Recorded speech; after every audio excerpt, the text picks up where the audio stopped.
उनकी दिव्यता परम सत्य है, और जो स्वयं परम सत्य हैं, उनकी चिंता करने की कोई आवश्यकता नहीं। जिन्होंने हलाहल का पान किया, उन प्रभु महादेव के स्वरूप है वो, माता शक्ति के पुत्र हैं। विघ्नहर्ता गणेश के ज्येष्ठ हैं प्रभु कार्तिकेय, और उससे भी बढ़कर परम ब्रह्म है वो। तो कोई भी विष वाला उन्हें कैसे विषाक्त कर सकता है?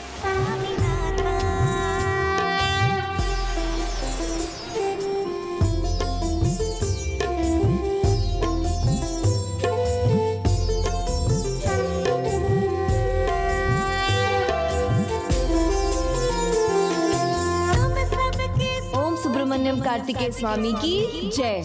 ओम सुब्रमण्यम कार्तिकेय स्वामी की जय। ओम सुब्रमण्यम कार्तिकेय स्वामी की जय। ओम सुब्रमण्यम कार्तिकेय स्वामी की जय। ओम सुब्रमण्यम कार्तिकेय स्वामी की जय। ओम सुब्रमण्यम कार्तिकेय स्वामी की जय। बस बहुत बोल चुके हो तुम बालक। जिस भी माया की सहायता से वो तुम्हारी रक्षा करता आ रहा है, तब सफल नहीं होगी जब तुम्हें भूख का सामना करना होगा।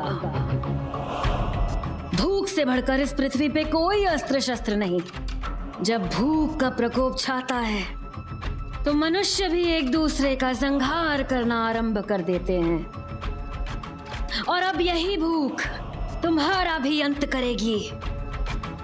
अभी तक तुमने मात्र अपने देवता की माया का अनुभव किया है, अब ये माया तुम्हें वास्तविक माया का परिचय देगी।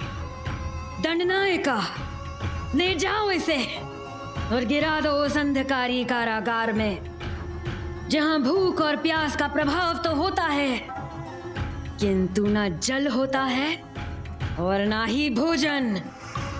उचित है, इसमें तो मुझे बहुत आनंद आएगा।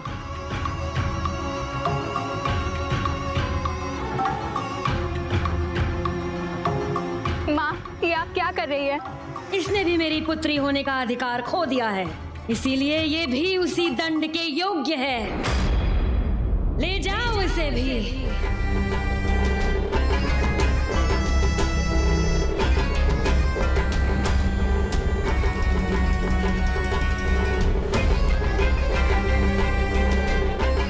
दया कर रहा हूं मैं तुम पर, तुम्हें एक अंतिम अवसर देकर। अभी भी मान जाओ कि वो कार्तिकेय नहीं है तुम्हारा भगवान, तुम्हारा भगवान है सुरापद्मन। मेरी माता सर्वोच्च है, पूजा करो हमारी, तो भूख से रक्षा होगी तुम्हारी। भूल जाओ उसे। उनका नाम भूल गया तो कहाँ कुछ भोजन जल भाएगा। और उनके नाम का जाप किया तो मन स्वयं ही तृप्त हो जाएगा। ले जाओ इन्हें, ये किसी दया के पात्र नहीं।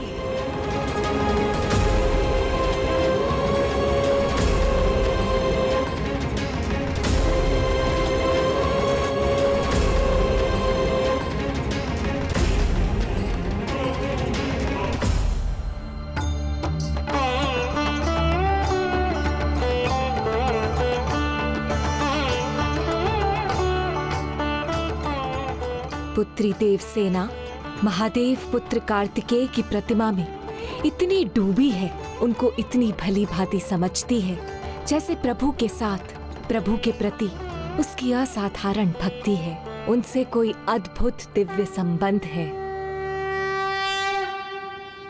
देव सेनापति कार्तिकेय स्वामी। देवराज। नहीं देव सेनापति, आपको कुछ भी कहने की आवश्यकता नहीं, क्योंकि जहां विश्वास होता है वहां शब्द निरर्थक होते हैं, और मेरे मन को यह पूर्ण विश्वास है कि आपने मेरे पुत्र जयंत की रक्षा की है। अद्भुत है भक्ति की शक्ति की महिमा।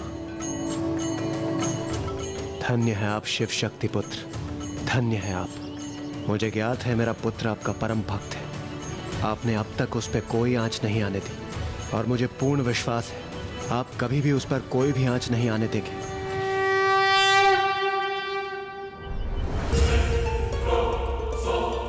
बंद करो इनको, डाल दो इन्हें कारागार में।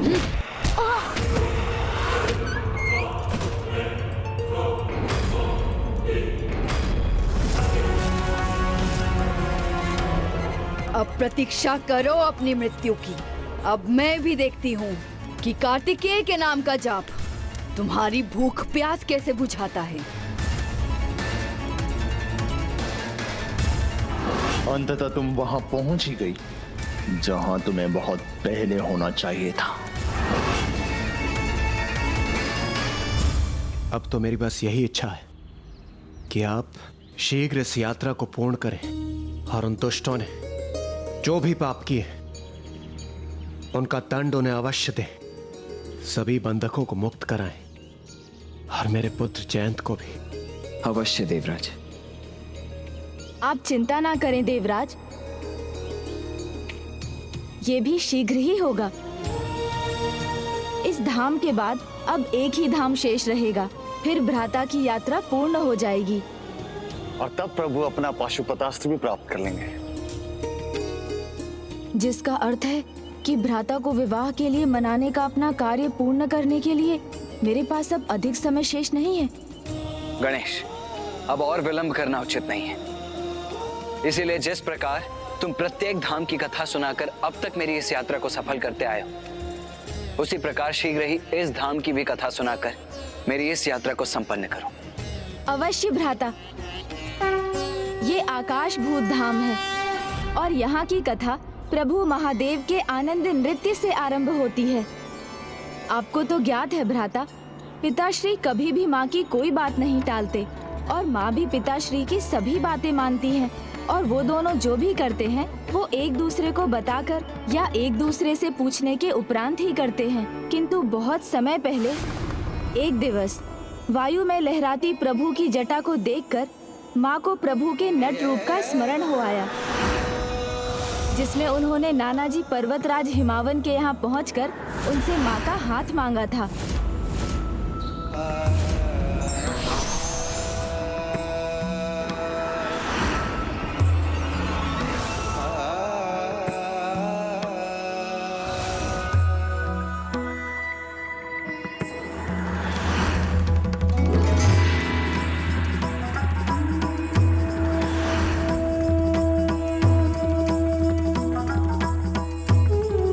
देवी पार्वती, आपके मन में जो इच्छा जागृत हुई है उससे हमारे हृदय में भी वही इच्छा प्रकट हुई है, जिसकी कल्पना मात्र से ही हम इतने आनंदित हैं। उस कल्पना के सत्य होने से कितने अपार आनंद का आभास करेंगे हम। तो आप सभी भी मेरे समान प्रभु के आनंद नृत्यम को देखने के लिए व्याकुल हैं। तो आप सभी कैलाश पधारें। माँ को ज्ञात था प्रभु उनके अनुरोध को कभी नहीं टालेंगे, इसलिए बिना प्रभु से विमर्श किए उन्होंने अन्य त्रिदेव त्रिदेवियों को कैलाश आमंत्रित कर लिया। किंतु इस सबसे अनभिज्ञ प्रभु तो गहन ध्यान में थे और उन्होंने कुछ ऐसा देखा जिससे उनका हृदय विचलित हो उठा। ओम चामुंडाय नमः, ओम चामुंडाय नमः। कामनाओं का प्रतीक असुर अपस्मार था वो, जो अज्ञानता के वश में आकर उनकी शक्तियों को प्राप्त करने के लिए माँ की अवैदिक पूजा कर रहा था। इसे रोकना तो अनिवार्य है, क्योंकि यदि इसकी पूजा सफल हो गई तो इस कामना रूपी विकार का विस्तार सर्व संसार में हो जाएगा। किंतु ये देवी पार्वती का भक्त है, इसलिए उनसे आज्ञा लिए बिना मैं ऐसा नहीं कर सकता। प्रणाम महादेव। प्रणाम प्रभु। कल्याण हो प्रभु। इस आशा में कि आपको आनंद नृत्यम में देखने की हमारी प्रबल इच्छा को आप पूर्ण करेंगे, मैंने इन सभी को यहाँ आमंत्रित कर लिया। इतने समय के उपरांत पार्वती ने मुझसे कोई अनुरोध किया है, इसलिए मैं उसे निराश नहीं कर सकता। मुझे अपस्मार का विचार अभी त्यागना होगा। प्रिय, आपके अनुरोध को स्वीकार करना ये तो मेरा परम सौभाग्य है।